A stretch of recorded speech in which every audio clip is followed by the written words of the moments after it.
ইংরেজিতে একটি প্রবাদ আছে, আ ওল্ফ ইন শিপস ক্লোথিং। বাংলায় যার অর্থ হলো ভেড়ার ছদ্মবেশে নেকড়ে। মানে এমন কোনো ব্যক্তি বা গোষ্ঠী যে বাইরে থেকে নিরীহ বা বন্ধুর মতো ভান করে, কিন্তু ভেতরে ভেতরে তার উদ্দেশ্য থাকে ভিন্ন।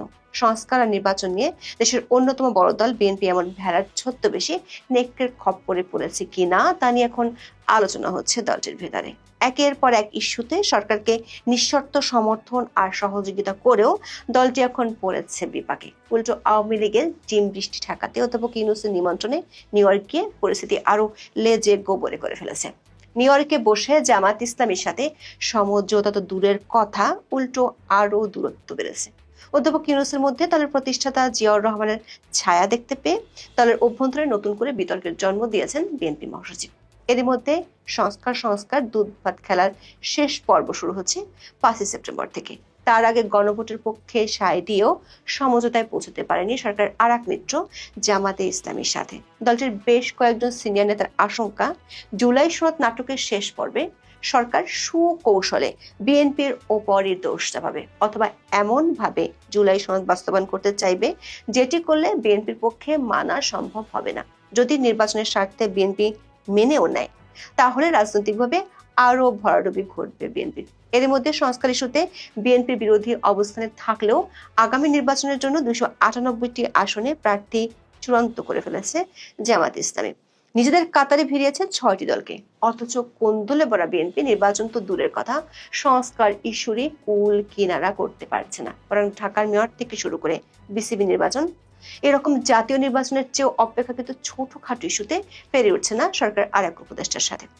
আবার দলের ভারপ্রাপ্ত চেয়ারম্যান তারেক রহমানের দেশে ফেরার কোনো লক্ষণ দেখা যাচ্ছে না। এমন পরিস্থিতিতে দলটির অনেক নেতাই মনে করেন বিএনপি এমন এক হাতে হাত রেখেছে যেখানে শুধু তার হাতই কামড় পড়ছে। বিস্তারিত জানতে চলুন যাওয়া যাক। সারা দেশে মব সন্ত্রাস চললেও বিএনপি বরাবরই চুপ ছিল। এমনকি মবের তোড়ে নিজ দলের মুক্তিযোদ্ধা নেতার বিরুদ্ধে নিয়েছিল শাস্তিমূলক ব্যবস্থা। উপদেষ্টা আসিফ মাহমুদের সাথে লড়াইয়ে পেরে না উঠে ইশরাক হোসেনের রাজনৈতিক ক্যারিয়ার জলাঞ্জলি দিতেও কার্পণ্য করেন দলটি। সেই আসিফের কাছে সম্প্রতি বিএনপিপন্থী লোকজনের বিসিবি নির্বাচনকেও জলাঞ্জলি দিতে হয়েছে। আওয়ামী লীগের কার্যক্রম নিষিদ্ধের ইস্যুতে প্রথম দিকে বিরোধিতা করেছিল, কিন্তু সরকার নিষেধাজ্ঞা আরোপের পর সরকারকে শুভেচ্ছা জানিয়েছে।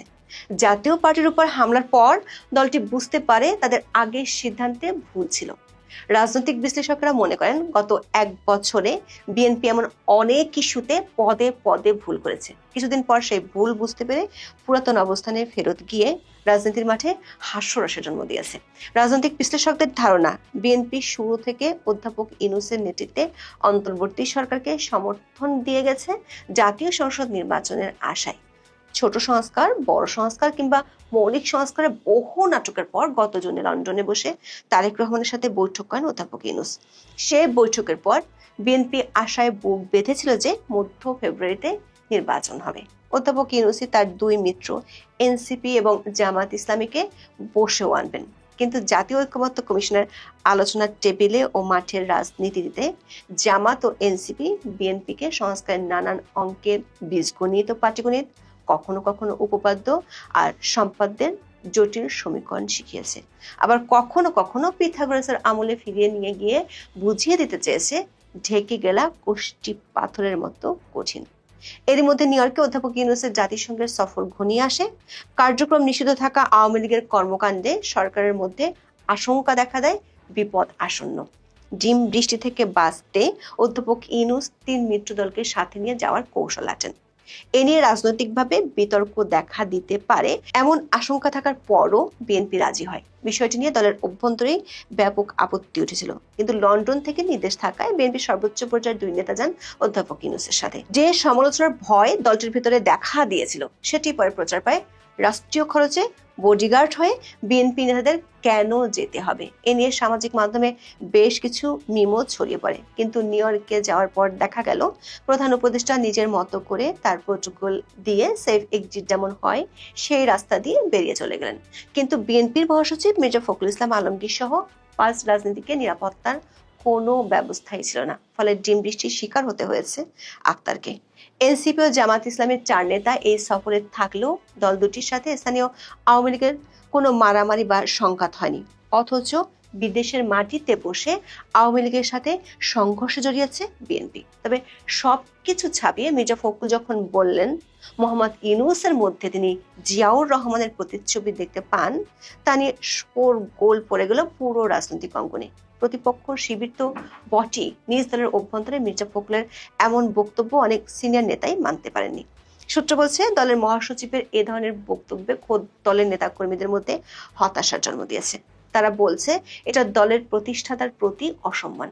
মির্জা ফখরুল জিয়াউর রহমানকে এমন এক লোকের সাথে তুলনা করলেন যিনি গত 14 মাসে লাশ আর মবের রাজত্ব কায়েম, সংখ্যালঘু নিপীড়ন, দেশ বিদেশের ষড়যন্ত্র, নারী নিপীড়ন, উগ্রবাদের উত্থান, স্বজনপ্রীতি, পাহাড়কে অগ্নিগর্ভ করে তোলা, বেকারত্বের হার বৃদ্ধি, অথচ বড় বড় কথার ফুলঝুরি ছাড়া জাতিকে কিছুই দিতে পারেনি। তবে কেউ কেউ আবার মির্জা ফখরুলের বক্তব্যকে কৌশল হিসেবে দেখতে চান।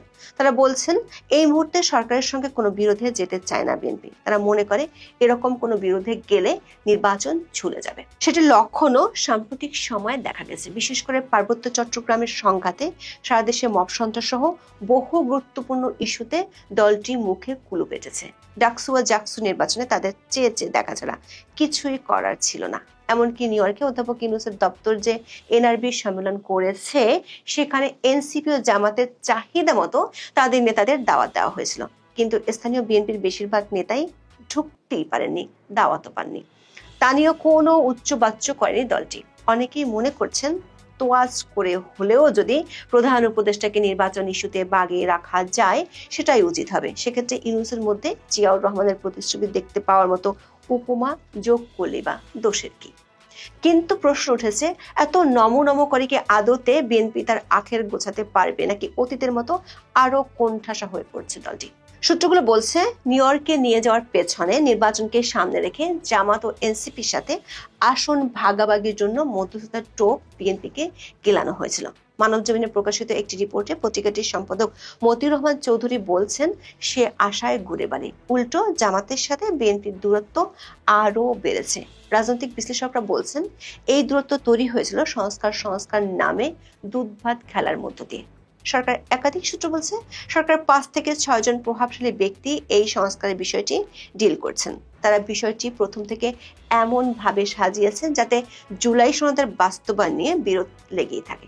দর্শক, খেয়াল করে দেখুন কিভাবে জুলাই সনদ বাস্তবায়িত হবে সেটি নিয়ে দীর্ঘ সময় পর্যন্ত কোনো আলোচনাই ছিল না, বরং শুরু থেকে আলোচনা ছিল কি কি বিষয়ে সংস্কার হবে তা নিয়ে। শেষের দিকে এসে পুরো প্রক্রিয়ার বড়লা হয়ে গেছে কিভাবে বাস্তবায়ন হবে তা নিয়ে। সবশেষ খবর হলো 84টি সংস্কার প্রস্তাব নিয়ে তৈরি হচ্ছে জুলাই জাতীয় সনদ। এর খসড়া চূড়ান্ত হলেও বাস্তবায়ন পদ্ধতি নিয়ে এখনো ঐক্যমত হয়নি। এ কারণে আটকে আছে জুলাই সনদ। বাস্তবায়নের উপায় ঠিক করতে 11 সেপ্টেম্বর থেকে রাজনৈতিক দলগুলোর সঙ্গে আলোচনা শুরু করে জাতীয় ঐক্যমত্য কমিশন। 3 দিন আলোচনা হলেও এখনো ঐক্যমত হয়নি। আপাতত আলোচনা মুলতবি রয়েছে। সনদ বাস্তবায়ন পদ্ধতি প্রশ্নে বিএনপি ও জামাত ইসলামের অবস্থান পুরোপুরি ভিন্ন। বিএনপি মনে করে